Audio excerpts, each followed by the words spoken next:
सिन्दूरारुणविग्रहां त्रिनयनां माणिक्यमौलिस्फुरत् तारानायकशेखरां स्मितमुखीम् आपीनवक्षोरुहां पाणिभ्यमलिपूर्णरत्नचषकं रक्तोत्पलं बिभ्रतिं सौम्यां रत्नघटस्थरक्तचरणां ध्यायेत् परामम्बिकाम्। जय माँ ललिता, जय गुरुदेव। अपने समस्त गुरुजनों के चरणों में हृदय से प्रणाम करते हुए, अपनी गुरु परंपरा को हृदय से प्रणाम करते हुए, आप सभी साधक गण, श्रोतागण के हृदय में बैठी माँ ललिता को प्रणाम करते हुए मैं ये वाणी की सेवा समर्पित करती हूँ, जिसमें सौंदर्य लहरी जो आदि शंकराचार्य ने लिखा, उनके द्वारा लिखी गई सौंदर्य लहरी को मैं जैसे मैंने अपने गुरुओं से समझा और अपने साधना में, अपने ध्यान में जिस प्रकार से मुझे इसके अनुभव हुए हैं और वो मैं समझाने का प्रयत्न कर रही हूँ। ये बहुत ही गूढ़ विषय है। जिन लोगों ने भी इसको समझा है, बोला है, कहा है, कई बार समझाने में कठिनाई होती है, क्योंकि एक गूढ़ विषय को सिंपल शब्दों में समझाना ये अपने आप में एक चैलेंज है। फिर भी मुझे मेरे गुरुओं ने बड़े अच्छे से समझाया है। जो मेरी समझ में आया है वही मैं अपने गुरुओं के चरण में रख रही हूँ। अब आगे गुरुजन जाने और आपके हृदय की माँ जाने, वो आपको जितना समझाना चाहे वो समझाए। हम तो अब जैसा समझे हैं वैसा आपसे सुनाते हैं। चलिए, कामदेव पूरी दुनिया को चला रहे हैं ना। पूरी दुनिया में केवल आकर्षण शक्ति है, जहाँ देखो वहाँ कामना ही कामना है। आकर्षण शक्ति केवल पुरुष और स्त्री के आकर्षण नहीं होता, वो तो मेन है, वो तो जड़ है सब चीज़ के लिए। लेकिन हर एक चीज़ के प्रति आकर्षण होता है। आप वस्तु देखें, घूमने निकल गए, आपने एक बिलबोर्ड देखा, वेलकम टू मालदीव्स, है ना। अब हो गया आपके मन में, उसमें अच्छा सा एक रिजॉर्ट बनाया हुआ है, समुद्र बनाया हुआ है, आपने देखा और आपके अंदर बस आकर्षण हो गया उसके प्रति। अब चलिए, अब मालदीव जाना है। अब मालदीव जाने के लिए जो खर्चे निकालने पड़ेंगे, पैसे निकालने पड़ेंगे, जैसा प्लान करना होगा कर रहे हैं आप, तो आकर्षण हो गया ना। आप मॉल में गए, दुकान में जा रहे हैं, अच्छे अच्छे कपड़े देख रहे हैं, हाय मुझे ये कपड़ा चाहिए, है मुझे वो कपड़ा चाहिए, हो गए ना आकर्षण। गहने देख रहे हैं, चाहिए। जाते जाते होटल के नाम देख रहे हो, होटल में अच्छे अच्छे मेन्यू लगाए गए हैं और आकर्षक उसमें फ़ोटोज़ बनाए गए हैं। तो आपने वो फ़ोटोज़ देखे, एकदम खाने के, खाद्य पदार्थों के, डोसा बनाया है, पाव भाजी बनाया है, हो गया ना आपको आकर्षण। मुंह में पानी आने लगा, चलो चलो चलो खाते हैं। चलते फिरते जा रहे हैं, रास्ते में चाट पकौड़े मिल रहे हैं, हो गया आपको आकर्षण, चाहिए। तो ये तो खैर हमने छोटी आकर्षण कही है, लेकिन आकर्षण शक्ति जो है वो सर्वत्र है, फैली हुई है, और वो आकर्षण शक्ति ही माया है। और सबसे बड़ी जो आकर्षण शक्ति होती है, जो आदमी के सोच समझ को भी पूरी तरह खत्म कर देती है, वो है स्त्री और पुरुष का आकर्षण। कभी किसी को प्रेम में हो जाए, संसार में प्रेम हो जाए, तो वो सब भूल जाते हैं, सारे नियमों को भूल जाते हैं, सारा लॉजिक फेल हो जाता है जब किसी को किसी से प्रेम हो जाता है। तो ये सबसे बड़ी आकर्षण शक्ति, ये आकर्षण शक्ति आती कहाँ से? हम कहेंगे कामदेव ने, कहते हैं ना हमारे क्यूपिड ने क्यूपिड को दिखाते हैं ऐसे, कामदेव होते हैं ना, बाण लेकर के चल रहे हैं, फोटो में दिखाया जाता है।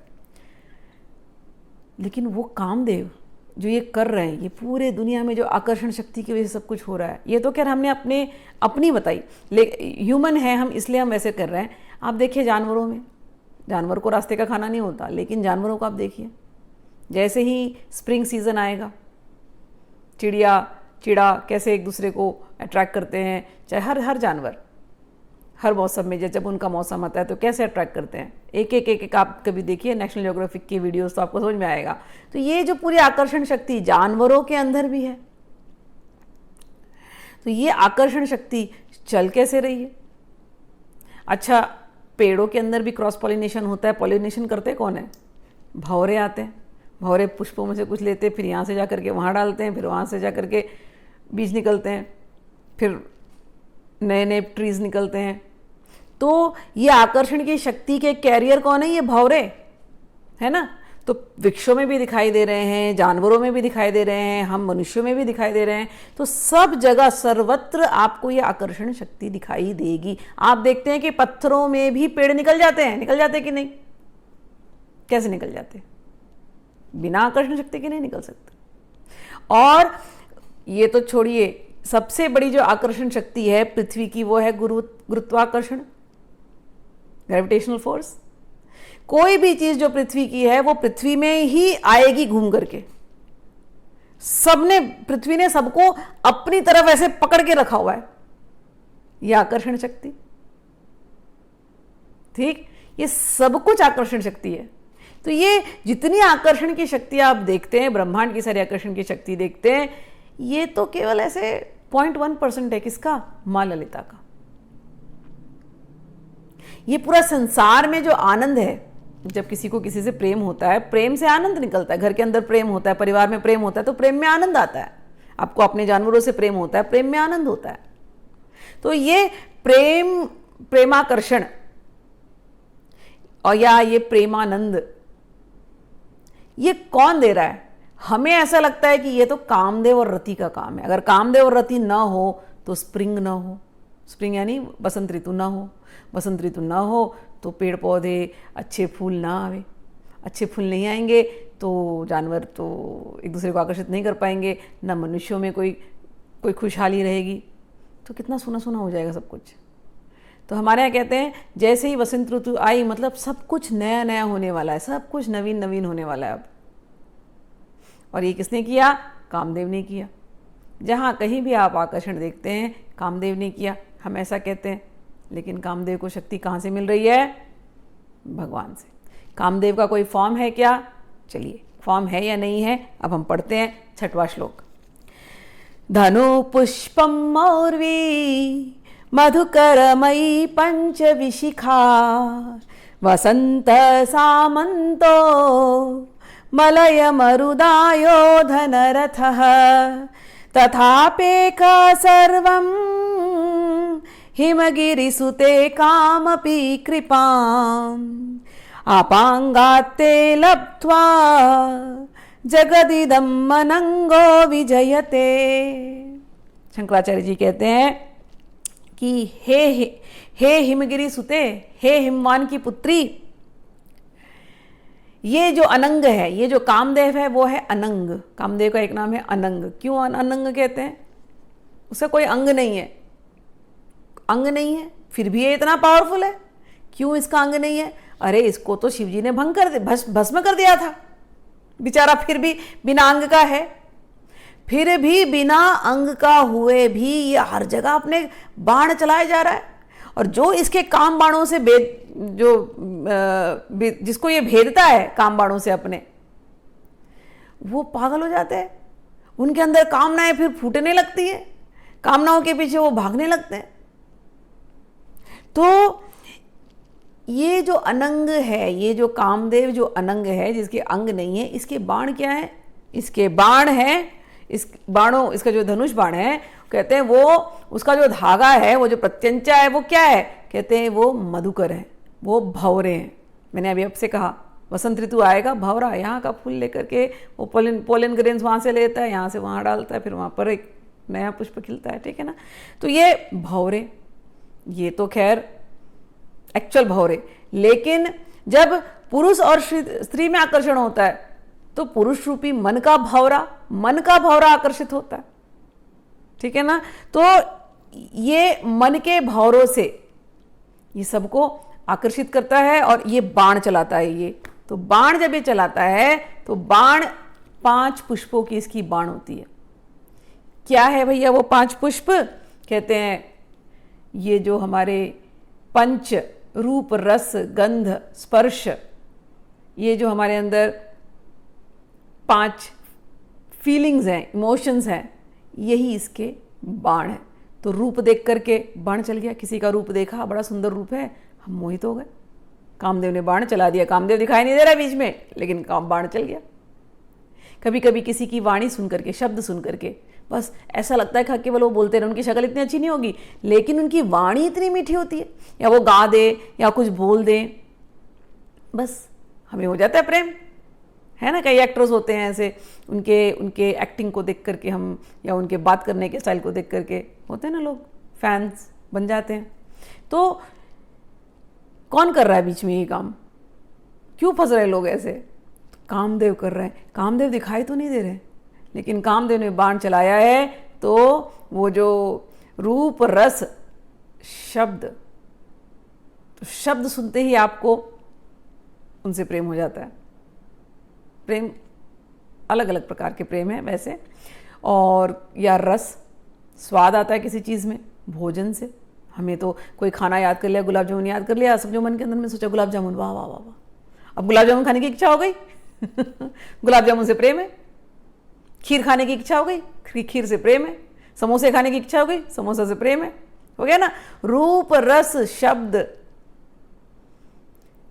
स्पर्श, किसी का स्पर्श हो जाए, ये तो खैर मनुष्यों का, ह्यूमन का स्पर्श है। चलिए कपड़े लेते हैं ना, किसी को मखमल का टच अच्छा लगता है, किसी को सिल्क का टच अच्छा लगता है, किसी को कॉटन के कपड़े अच्छे लगते हैं। तो रूप रस स्पर्श शब्द गंध, फ्रैग्रेंसेस से, किसी को तो अतर लगाना अच्छा लगता है, किसी को परफ्यूम अच्छा लगाना अच्छा लगता है। खाने में कई बार ऐसा होता है ना, दूर से खुशबू आती है किसी को। जो लोग तामसिक खाना खाने वाले होंगे वो तामसिक चीज़ें खोले तो उनके बड़ा आनंद आता है उसमें, वो दूर से खुशबू लेकर के उनको लगता है हाँ हाँ खाना बनने वाला है। और जो सात्विक आहार लेते हैं उनको सात्विक आहार में आनंद आता है, खुशबू से, केवल खाए पिए नहीं, दूर से स्मेल आ गई तो आहा आनंद, आकर्षण बढ़ने लगता है।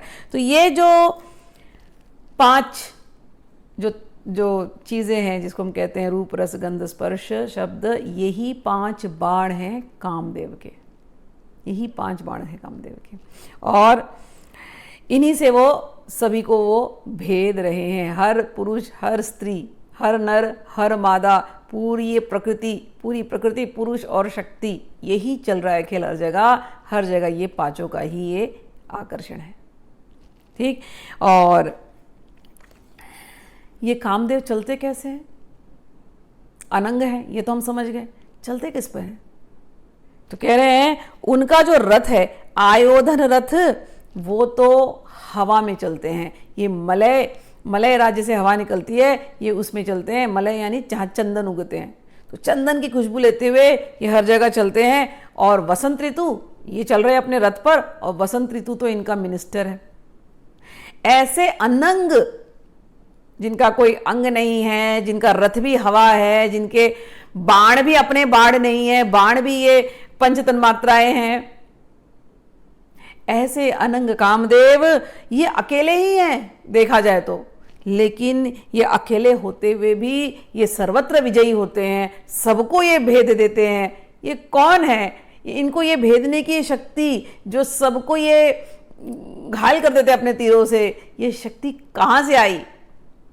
तीर भी नहीं दिखता, बाण भी नहीं दिखता, रथ भी नहीं दिखता, मिनिस्टर भी इनका एक ही है, वो स्प्रिंग सीजन, लेकिन ये सबके ऊपर विजय पा रहे। ये विजय इनको आ कहां से रही है? तो कहते हैं हेमा अपांगाते लब्ध्वा जगदिदम अनंगो विजयते।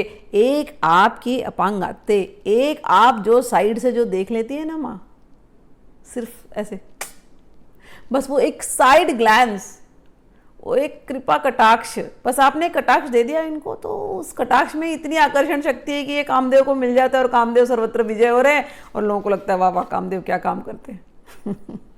तो ऐसी तो कामदेव की स्थिति है। हे माँ, आगे के श्लोक में कहते हैं माँ क्या आप हमें दर्शन देंगी? कैसे पूछते हैं देखिए। क्वणत कांची दामा करिकलभ कुंभस्तननता परीक्षीणा मध्ये परिणत शरच्चंद्रवदना धनुर्बाणान् पाशं तृणमपि दधाना करतलै पुरस्तादास्तां न पुरमथितु अहो पुरुषिका। हे पुरुषिका, अहो पुरुषिका, यहाँ पर कहते हैं अहो पुरुषिका, पुरुष यानी साक्षात शिव। हे शिव की शक्ति पुरुषिका, पुरमथितु, हे त्रिपुरारी की शक्ति। त्रिपुरारी मतलब भगवान शिव, जिन्होंने त्रिपुर को जीत लिया। एक तो कथा है त्रिपुर वाली, लेकिन यहाँ पर जो भाव आता है त्रिपुर कथा वाली नहीं है। यहाँ पर जो भाव है कि जागृत स्वप्न सुषुप्ति, इन तीनों स्थिति के ऊपर जो अवस्था है उनको कहते हैं त्रिपुरारी। तो उन त्रिपुरारी, वो जो त्रिपुरारी हैं उनकी शक्ति हे पुरुषिका आप हो। क्या आप हमें कृपा करके दर्शन देंगी? हम आपका दर्शन करना चाहते हैं हे माँ, हम आपका स्मरण करते हैं। आप हमारे सामने आइए, पुरस्ता दास्ताम नः, हे माँ आप हमारे सामने आइए। कुणत कांची दामा करी कलब कुंभस्तननता, हे माँ हम हमारे सामने आइए और हम आपका दर्शन कर सकें। आप जिन्होंने कमर में एक सुंदर सी करधनी पहनी हुई है और उस करधनी में छोटी छोटी घंटियाँ लगी हुई हैं, हे माँ आप हमारे सामने आइए, उन घंटियों को हमको सुनना है। देखिए कितने सुंदर तरीके से समझा रहे हैं। माँ प्रकट होती हैं और चल रही है, माँ आपके सामने चलती हुई माँ आ रही है मुस्कुराते हुए। माँ ने करधनी पहनी हुई है, करधनी में छोटी छोटी घंटिकाएं हैं और चिंग चिंग चिंग चिंग चिंग चिंग उसमें से आवाज आ रही है। कितनी सुंदर माँ है। कलब कुंभस्तननता, हे माँ हे कुंभस्थनी, माँ के उरोजद्वय कुंभ के समान हैं, कुंभ कलश के समान हैं। हे माँ आप जिनका मुख चंद्रमा के जैसे है, पूर्णिमा के चंद्रमा के जैसे हैं, हे माँ आप हमारे सामने प्रकट हुई है। पूर्णिमा के चंद्र, तो जब कभी आप पूर्णिमा के चंद्र का ध्यान करना ना, माँ ललिता वैसी दिख रही है चमकती हुई, पूर्णिमा के चंद्र के समान चलती हुई आपके सामने आकर के बैठी हैं। हे माँ आप जिनके हाथों में गन्ना है, ईख, और वो जो कामदेव का जो बाण है ना, वो आपके हाथों में है, और आपके हाथों में एक अंकुश है, एक पाश है, जो कि ईख यानी कि गन्ना, और गन्ना, और वो जो गन्ना होता है शुगर केन यानी आपका मन, भक्तों का मीठा मन। हे माँ हम अपने मन को देते हैं आपको, आप आइए पकड़ लीजिए। हे माँ हम अपने अंदर जितनी कामनाएं हैं, हे माँ हम आपको देते हैं। हमें कामदेव से क्या लेना देना, हमारी तो कामेश्वरी आप हैं। हे माँ हमने आपको दिया, आप ले लीजिए। हमारे पांचों जो सेंसेस हैं, जो कर्मेंद्रिया, हमारी जो पंच इंद्रियां हैं, हे माँ हम आपको देते हैं, आप इनको ग्रहण कर लीजिए। हे माँ अपने पाश से हमको बांध दीजिए। हे माँ हमारे अपने अंकुश से हमको रोक दीजिए, हमें वापस संसार में नहीं जाना, हमें तो बस आपके साथ रहना है। हे माँ आप दर्शन दीजिए, आप हमारे सामने प्रकट होइए, और प्रकट होइए और आपकी करधनी की घंटी हमें सुनाई दे। ऐसे आप हंसती बोलती मुस्कुराती हुई हमारे सामने प्रकट होइए। सुधा सिंधोर्मध्ये सुरविटपि वाटी परिवृते मणिद्वीपे नीपो पवनवती चिंतामणिगृहे शिवाकारे मंचे परमशिव पर्यंक निलयां भजन्त्वी त्वां धन्या कतिचन चिदानंद लहरीं। वाह वाह वाह वाह।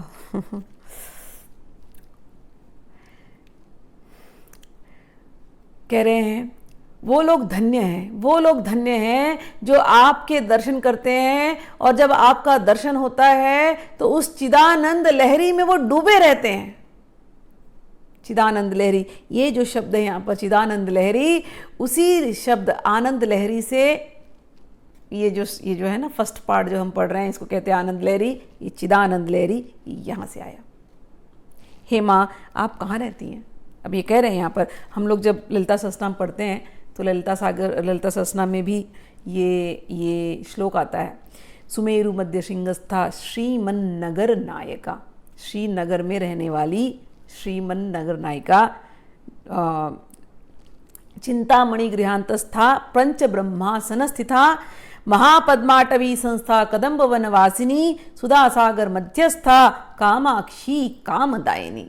ये जो नाम है नगर, श्रीनगर, जब हम लोग पढ़ते हैं तो श्रीनगर का वर्णन है, जहाँ माँ रहती हैं। कल मैंने श्रीनगर आपको कश्मीर का श्रीनगर कहा था, लेकिन माँ जहाँ रहती हैं उसी का नाम श्रीनगर है। ठीक, तो कह रहे हैं कि श्रीनगर में देखिए, अब मैं श्रीनगर आपसे कहती तो मुझे कश्मीर फिर से स्मरण आ रहा है, क्योंकि जहाँ शंकराचार्य बैठे थे वहाँ पर डाल लेक है सामने ही। इतना बड़ा डाल लेक है, इतना बड़ा डाल लेक है, वो पूरी सिटी ही डाल लेक सिटी है। वहाँ का पोस्ट ऑफिस भी उस लेक पर है, मतलब लेक के ऊपर पोस्ट ऑफिस बना है, मतलब नदी के अंदर ही सब लोग रहते हैं। और वहाँ की मार्केट भी नदी उस डाल लेक के अंदर है। जो लोग कश्मीर गए वो जानते होंगे। और वहाँ पर शायद देखते देखते इनको ऐसा भाव आया होगा, मुझे ऐसा लगता है, जो ललिता सहस्त्रनाम में लिखा गया, सुमेरु मध्य श्रृंगस्था चिंतामणि गृहांतस्था सुधा सागर मध्यस्था, सागर के मध्य में हेमा आपका एक द्वीप है, ऐसे। तो मुझे कभी कभी लगता है बिल्कुल डाल लेक वैसे ही लग रहा था मुझे, चाहे आप गंगा नदी में चले जाओ वैसे ही दिखता है, कई कई जगहों पर ऐसी भावनाएं आती हैं। लेकिन अब हम लोग जो ध्यान करेंगे, सुधा सागर सुधा सिंधोर मध्य, सुधा सिंधु में आप एक मणिद्वीप है, मतलब एक सागर है, ओके। और उस सागर के अंदर सुधा सागर, उस सुधा सागर के अंदर, सुधा यानी अमृत, अमृत सागर, तो ये सागर है, इसमें अमृत ही अमृत है। और इस अमृत के सागर में एक सुंदर सा मणिद्वीप है। जब ध्यान करना तो ऐसे ध्यान करना, ललिता सहस्त्र में भी ऐसे बताया गया। एक सुंदर सा अमृत का सागर है, उसके अंदर एक मणिद्वीप, मणिद्वीप मतलब जहाँ पर खूब जेम्स है, खूब मोतियाँ मिल रही हैं, ऐसा मणिद्वीप चमकता हुआ, जगमग। जब मणिद्वीप का स्मरण करना ना, तो उसके रज कैसे होंगे, उसके रज ऐसे होंगे जैसे मोती को लेकर के पीस दिया हो, कर्पूर को लेकर के पीस दिया हो, पीस करके फैला दिया हो, तो उसमें जो चमक आएगी, अगर उस पर सूर्य की किरणें गिरे तो ये जो रज होगी, जो ये बालू, उसमें कैसी चमक आएगी। या रात्रि को जब चंद्रमा खिलेगा तो उसमें कैसे चमक आएगी। वैसे माँ का ये जो धाम है, वहाँ ना चंद्रमा की ज़रूरत है ना सूर्य की ज़रूरत है, सब कुछ अपने आप ही प्रकाशमान है। लेकिन चूंकि हम इस जगत में रहते हैं तो इसकी उपमा देनी पड़ रही है। उपमा देने के लिए इन शब्दों को मैं आपको समझा रही हूँ, इन शब्दों को लेकर के, कि जब आप ध्यान करें तो ध्यान में अमृत का समुद्र है, अमृत के समुद्र में एक मणिद्वीप है। द्वीप के अंदर जब आप जाएंगे, एक ब्रिज बना होगा, आप जाएंगे, फिर जब आप जाएंगे यहाँ देखेंगे वहाँ पर कदम के ट्री हैं, यहाँ पर देखेंगे यहाँ पर कदम के वृक्ष हैं। कदम के जो वृक्ष होते हैं ये आपकी इच्छाओं की पूर्ति करते हैं। तो यहाँ तक कोई पहुँचा, उसकी तो सारी इच्छा पूरी हो गई, वैसे ही उसको इच्छा वैसे होगी भी नहीं। लेकिन ये ऐसी जगह है, यहाँ पर माँ के आप धाम में पहुँच गए हो तो यहाँ तो आप सोचोगे और आपके लिए है रेडी। जितने लोग वहाँ दिखाई देंगे आपको, सब माँ के जैसे ही सुंदर, और ये सब के सब उच्च कोटि के भक्त हैं जो इस श्रीनगर में पहुँचे हैं। कश्मीर वाला श्रीनगर तो कश्मीर वाला है, मैं आप लोगों को दिव्य श्रीनगर की बात कर रही हूँ, जो माँ का असली धाम है। ठीक है, इस श्रीनगर में जो कोई भी पहुंचा, जो कोई भी है, एक एक वृक्ष का भी यदि आप दर्शन करते हैं तो वृक्ष, कदम के वृक्ष भी अपने आप में सारे माँ के भक्त हैं, जिनको मुक्ति मिली है। 5 प्रकार की मुक्ति होती है, वो मुक्ति में से जो 4 प्रकार की मुक्ति है, सालोक्य, सारूप्य, सामीप्य और साष्टी, ये मुक्ति जिनको मिली है वही भक्त इस आइलैंड में रहते हैं। तो आप वहाँ के चिड़िया का भी दर्शन करोगे ना, तो वो भी एक भक्त है जिसने धरती पर रह करके माँ की आराधना की। आपने वहाँ पर यदि वृक्ष को तो मैंने आपको कही दिया, आपको वहाँ का सागर भी दिखाई दे, वहाँ की ऋतुएं भी दिखाई दे, जो भी आपको महसूस होता है, जब भी जैसा महसूस होता है, वो सब कुछ चिन्मय है। याद रखना, चिन्मय, चिन्मय मतलब ट्रांसेंडेंटल, डिवाइन। जब माँ की इच्छा होती है वैसा मौसम माँ बन जाता है, और सब कुछ शिव और शक्ति की सेवा में लगे हुए हैं। इनको जैसा प्रसन्न, जिस बात से इनको प्रसन्नता हो, ये वैसा यहाँ का ये माँ का श्रीनगर है। सुधा सागर मध्यस्था, सुधा सागर मध्यस्था कामाक्षी कामदायिनी, साक्षात कामाक्षी रहती है वहाँ पर। कामाक्षी मतलब वो एक देख ले नज़र से तो सारी इच्छाएं पूरी, कामदायिनी सारी इच्छाएं पूरी करने वाली। तो ऐसा तो ये जगह है सुधा सागर। वहाँ पर कैसे पहुँच सकते हैं? बिल्कुल निर्मल मन से, प्यार से, माँ के ध्यान करते हुए ललिता सहस्त्रनाम पढ़िए, ललिता त्रिशती पढ़िए, और हो सके तो सौंदर्य लहरी पढ़िए। चलिए, तो उस जगह में जब आप ध्यान करते हैं, वहाँ पर माँ रहती है, और माँ कैसी रहती है। जब आप माँ को देखोगे, देखते ही माँ तो खैर सच्चिदानंद, वो उसके अंदर तो प्रेम का, आनंद की लहरें माँ के अंदर है ही। आप उनके दर्शन करोगे, आपके अंदर भी प्रेम की लहरें, आनंद की लहरें दौड़ने लगेंगी ऐसी। और कहाँ पर बैठी हैं? जब आप दर्शन करते हो तो मैंने आपको बताया सागर है, फिर सागर में मणिद्वीप है, फिर वहाँ पर आप जा रहे हो, कदम्ब के वृक्ष हैं, सरोवर हैं, और अलग अलग सेविकाएं हैं, सेवक हैं, भक्तगण हैं, और फिर वो लोग आपको लेकर के जाएंगे एक ऊंचे पहाड़ पर। वहाँ पर एक सुंदर बड़ा सा एस्टेट है, कई योजन में इतना बड़ा एक महल है। महल के एक एक पिलर्स भी, उसमें भी कई रत्न जड़े हुए हैं, बड़े सुंदर तरीके से बनाया गया है। कई तो द्वार हैं, करीब 7 द्वार पार करते हुए जब आप अंदर जाएंगे, अंदर में जहाँ माँ बैठी है वहाँ पर एक सिंहासन है, सिंहासन पर माँ बैठी हुई है, ठीक। और ऐसी माँ अपने सदाशिव के साथ बैठी हुई है। और बहुत लिखा है इसमें, भजन्ति त्वाम धन्या कतिचन चिदानंद लहरिम। बहुत कोई लोग ऐसे धन्य भागी होते हैं जो इस प्रकार से ध्यान करते करते आप तक पहुंच जाते हैं और आपका दर्शन करते हैं, आपके उस चिदानंद स्वरूप का वो दर्शन करते हैं। कई बार, अब इसमें एक चीज़ और समझने की बात है, जब मैंने आपसे कहा कि वो एक आसन पे बैठी हैं, तो जो लोग ललिता सहस्त्रनाम पढ़ते होंगे उनके दिमाग में अभी तुरंत आया होगा, हाँ आसन पे बैठती है। कौन सी आसन पे बैठती है? तुरंत आपके दिमाग में आया होगा, पंच ब्रह्मासन स्थिता, आया होगा ना। तो पंच ब्रह्मासन स्थिता, एक बात मैं यहाँ पर अभी समझाना चाहती हूँ कि एक फ़ोटो बनाई गई है माँ ललिता की जो सबसे पॉपुलर है। तो उस फोटो में जब आप देखते हैं तो उनके आसन पे ऐसे दिखाते हैं उस फोटो में कि माँ ललिता जो है आसन पे बैठी हैं, फिर ब्रह्मा है, फिर विष्णु है, फिर रुद्र हैं और फिर ईशान है। वो उनके पाए बने हुए, उस आसन के 4 पाई हैं, 4 पाई के अंदर ये, और उस आसन के ऊपर सदाशिव सोए हुए हैं और सदाशिव के ऊपर माँ ललिता बैठी हुई है। ये चित्र बनाया गया है। और ये चित्र किस पे बनाया गया है? पंच ब्रह्मासन स्थिता पर बनाया। आप लोग थोड़ा ध्यान करना, एक बार सच में लोगों ने उस चित्र को, अब तो लोग, वो इतना पॉपुलर है वो चित्र कि लोगों ने उस चित्र को ही समझ लिया कि बस माँ सबसे सर्वोपरि है और ये चारों नीचे बैठ जाते हैं। थिंक ऑफ इट, ऐसा नहीं होता। मैं इसलिए समझाना चाह रही हूँ, मैं आपको, I want to open your eyes, मैं आपकी आंखें खोलना चाहती हूँ। क्योंकि एक बार हुआ ऐसे, एक मेरे पास एक बड़े भक्त आए, बहुत बड़े साइंटिस्ट थे वो, और माँ ललिता की बड़ी उपासना भी उन्होंने अपने जीवन में की है। फिर बातचीत करने लगे और बोलने लगे, माँ ललिता तो सबसे ऊंची है। पहले बात तो भगवानों में भेदभाव करना मुझे नहीं पसंद है। जिसकी जहाँ भक्ति है वो उसके लिए पूजनीय है, उच्च है। ठीक है, आपको ललिता में भक्ति है, ठीक है, लेकिन उनका जो तर्क था, माँ ललिता के चेयर के नीचे तो ब्रह्मा जी बैठते हैं, विष्णु जी बैठते हैं, ईशान जी बैठते हैं और ये रुद्र जी बैठते हैं, तो माँ ललिता तो सबसे ऊपर है। आपको ऐसा लगता है क्या?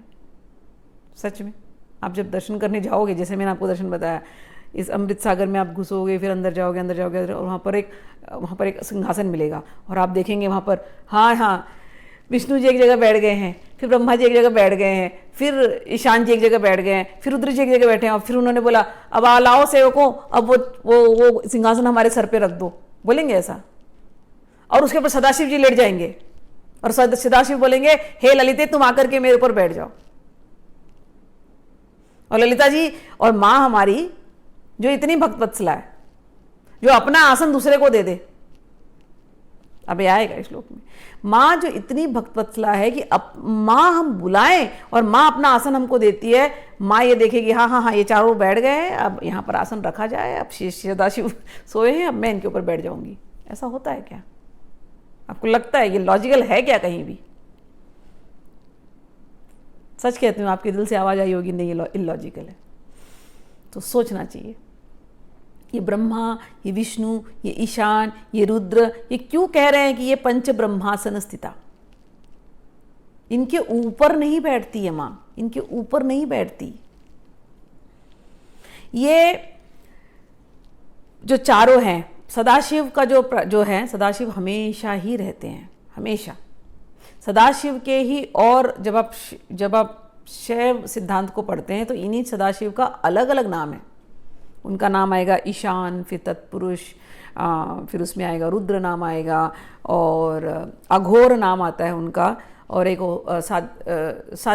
साध्योजत नाम आता है उनका। तो ये सदाशिव के 5 अलग नाम आते हैं। उसी सदाशिव के 5 अलग नामों को ओवर द ईयर्स, क्योंकि टाइम बदल गया, तो लोगों ने ब्रह्मा विष्णु से रिलेट करना शुरू किया। ये सदाशिव का नाम ब्रह्मा, विष्णु, ईश्वर, रुद्र और ईश्वर इस प्रकार से पॉपुलर हुआ। बट ये है जो पंच ब्रह्मा, ब्रह्मासन जिसको हम कहते हैं, पंच ब्रह्म, ये सदाशिव के ही 5 फॉर्म्स हैं। ये बहुत डिटेल में जाने वाला सब्जेक्ट है, समय में देख रही हूँ कि ज़्यादा हो रहा है, लेकिन मैं ये बताना चाहती हूँ कि ये जो फोटो देख करके आप लोग ऐसे सोचते हैं कि ये बैठे हैं पाए के ऊपर, ऐसा नहीं होता, ऐसा कुछ भी नहीं है। ये बता रहा है, ये जो पंच ब्रह्मासन स्थिता, ये जो बताया जाता है, वो ये बताते हैं कि जब सृष्टि बनती है, अनेकों ब्रह्मांड बन रहे हैं, ठीक है ना, आज अभी भी इस समय पर भी करोड़ों ब्रह्मा हैं। जब सृष्टि बनती है, पहला जो क्रिएट होता है बीइंग, उसको कहते हैं ब्रह्मा। तो ब्रह्मा का काम है सृष्टि को बनाना। उसी समय जब ब्रह्मा क्रिएट होते हैं तो विष्णु भी जागते हैं, विष्णु को सृष्टि मेंटेन करनी होती है। और जब ये तो विष्णु सृष्टि मेंटेन कर रहे हैं, आप देखेंगे कि हर सेकंड कोई पैदा हो रहा है, ठीक है ना, हर सेकंड किसी न किसी को मेंटेन करना है, और हर सेकंड कोई मर रहा है। तो ये तीनों जो काम, पैदा होना, मेंटेन करना, जीना और मरना, ये तीनों ड्यूटीज अपने आप हो रही है। जंगल में एक बड़ा सा हाथी मर जाए, आप तो नहीं गए उस हाथी की बॉडी को हटाने के लिए। वो हाथी की बॉडी अपने आप डिकम्पोज हो करके, कई बार ऐसे होते हैं कुछ जानवरों की बॉडी दूसरे जानवर नहीं खाते ही नहीं, मरा है तो मरने दो, क्योंकि वो जानवर डिकम्पोज होकर के उस ज़मीन के लिए बहुत यूज़फुल है। आप हैरान हो जाएंगे ऐसा इंटेलिजेंस जानवर के अंदर देख करके। हमें लगता है हमारी छोटी सी दुनिया को हम कंट्रोल करते हैं, बड़ी इतनी बड़ी दुनिया को कौन कंट्रोल कर रहा है? जगह जगह में कंट्रोल हो रहा है, जगह जगह में बर्थ हो रहा है, जगह जगह में मृत्यु हो रही है, हर सेकंड में, इस क्षण में। मृत्यु के उपरांत भी कितने आत्माओं की जर्नी कौन संभाल रहा है? पूरा डिपार्टमेंट। तो ये जो पूरे डिपार्टमेंट जो संभाले जा रहे हैं, जैसे जंगलों का रक्षण कौन कर रहा है? हम कर रहे हैं क्या? अपने आप चल रहा है ना। सीजन्स अपने आप बदलते हैं, ठंडी आती है, ठंडी आने के पहले फॉल सीज़न आता है, फॉल में पूरी पत्तियां गिर जाती हैं, पूरा धरती को गर्म करने के लिए, कि ठंडी में सारे जो सीड्स हैं जो अंदर रहेंगे वो पत्तियां उनको गर्म करती हैं कि पूरा ठंड निकल जाएगा। फिर जब वापस से स्प्रिंग ऋतु आएगा, सारे सीड्स स्प्राउट हो जाएंगे। ये कौन कर रहा है इतना इंटेलिजेंट काम? कौन कर रहा है? ये जो इंटेलिजेंट काम हो रहे हैं, सृष्टि अपने आप मेंटेन हो रही है। ये ब्रह्मा, विष्णु, रुद्र, ये लोग कर रहे हैं। तो सृष्टि बनती है, बनाने वाला जो काम है ब्रह्मा का, मेंटेन विष्णु का, प्रलय का काम इनका। और एक टाइम ऐसा आता है कि प्रलय होकर के पूरी सृष्टि फिर से विलीन हो जाती है, तिरोधान हो जाती है। उसको कहते हैं तिरोधान, 4th स्टेज।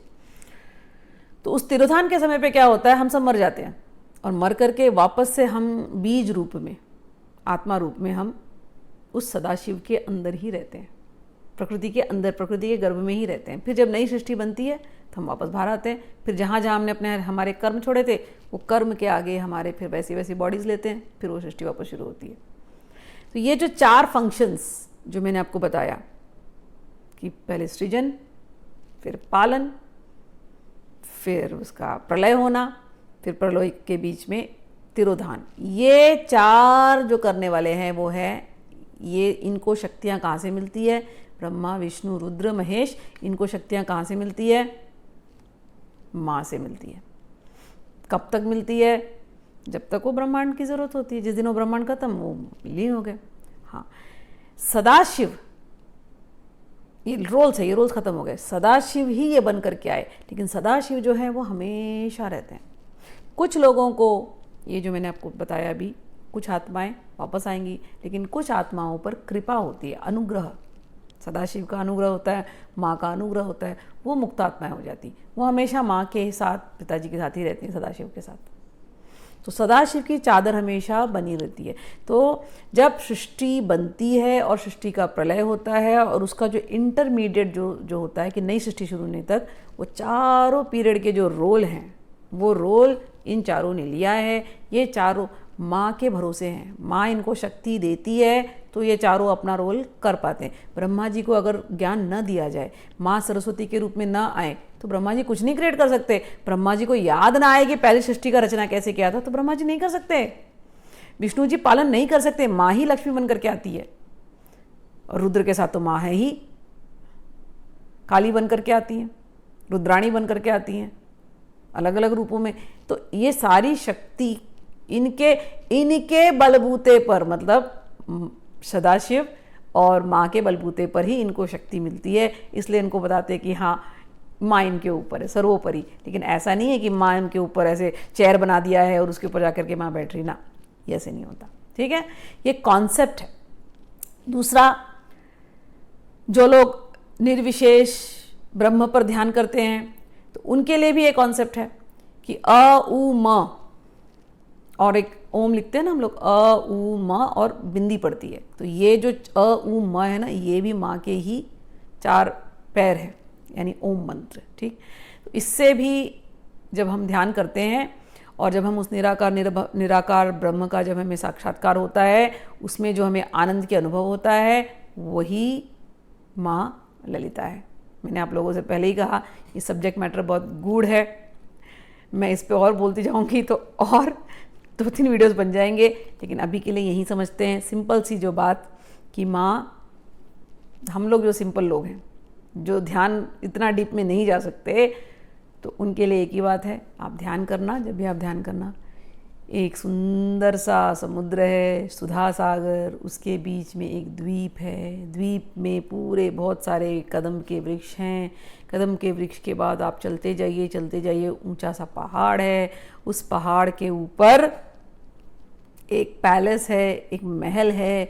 महल के अंदर वाले रूम में एक सुंदर सा महल का जो रूम है, जहाँ पर माता रानी बैठती हैं, वहाँ पर सुंदर सा सोने का सिंहासन है। और बाकी के जो देवता हैं, ये लोग सब दूर दूर से उनको बैठ के प्रणाम कर रहे हैं। आप भी वहाँ उनको प्रणाम कर रहे हैं। बस ऐसे प्रणाम करते करते, धीरे धीरे ऐसा ध्यान करते करते आप उस आनंद लहरी का अनुभव करने लगेंगे। चलिए 2-3 श्लोक और लेते हैं। महिं मूलाधारे कमपि मणिपुरे हुतवहं स्थितं स्वाधिष्ठाने हृदि मरुतमाकाशमुपरि मनोऽपि भ्रूमध्ये सकलमपि भित्त्वा कुलपथं सहस्रारे पद्मे सरहसि पत्या विहरसे। ये श्लोक और आगे का श्लोक जो है वो माँ के अंतर्याग का श्लोक है। अंतर्याग यानी इंटरनल वर्शिप। अभी तो मैंने जो पहले जो बताया था विजुअलाइजेशन, अभी अंदर में ध्यान करना। माँ कहाँ रहती है? माँ कुंडलिनी में रहती है। षट चक्र भेदन होता है। माँ कुंडलिनी शक्ति जो है वो जब हम ध्यान में रहते हैं, ध्यान करते करते माँ मूलाधार में रहती है। 99.95% ऑफ द पीपल शायद जो संसार के हैं, ये पूरी शक्ति जो है उसको यूज़ नहीं करते। हम लोग भगवान के हैं लेकिन हमें याद ही नहीं है। तो ज़्यादातर लोग तो केवल नाभि तक, उदर पूर्ति और उदर पूर्ति के नीचे, बस इसी की उतनी ही वासना तक वो रहते हैं। अपनी शक्तियों का वहीं पर वो इस्तेमाल करते हैं। That's all. जब हम आध्यात्मिक होने लगते हैं तो हम इन शक्तियों को नीचे खाने पीने और मैथुन में नहीं हम उसको व्यर्थ करते, हम और ऊंचा उठने लगते हैं और ऊंचा उठने लगते हैं। तो हमारे पास शक्ति बहुत है, उस शक्ति को हम उठा करके हम अपने दिव्यता को अनुभव करने लगते हैं। तो ये जो है कुंडलिनी मेडिटेशन का ये पाथ है। यहाँ पर उन्होंने कहा आप मूलाधार में रहती हैं, मूलाधार में के पृथ्वी तत्व को भेदते हुए, स्वाधिष्ठान में को भेदते हुए फिर आप मणिपुर में आती हैं, मणिपुर के अग्नि तत्व को भेदते हुए आप हृदय आकाश में आती हैं, हृदय आकाश से आते हुए फिर आप विशुद्धि तत्व, यहाँ पर जो है ना विशुद्धि तत्व, उसको भेदते हुए आप चक्रों का भेदन करते हुए आप सहस्त्रार में आती हैं और वहाँ पर अपने पति सदाशिव के साथ आप हमेशा रहती हैं, ऐसा यहाँ पर कहा गया है। ये गुरु से सीखना चाहिए। अब यहाँ पर जो कहा गया ना, इसमें भी एक बात है, ये जो षट चक्र कहे ना इन्होंने, तो हमारे यहाँ विशुद्धि पे जब पहुँचते हैं तो विशुद्धि को ही सदाशिव का स्थान कहते हैं।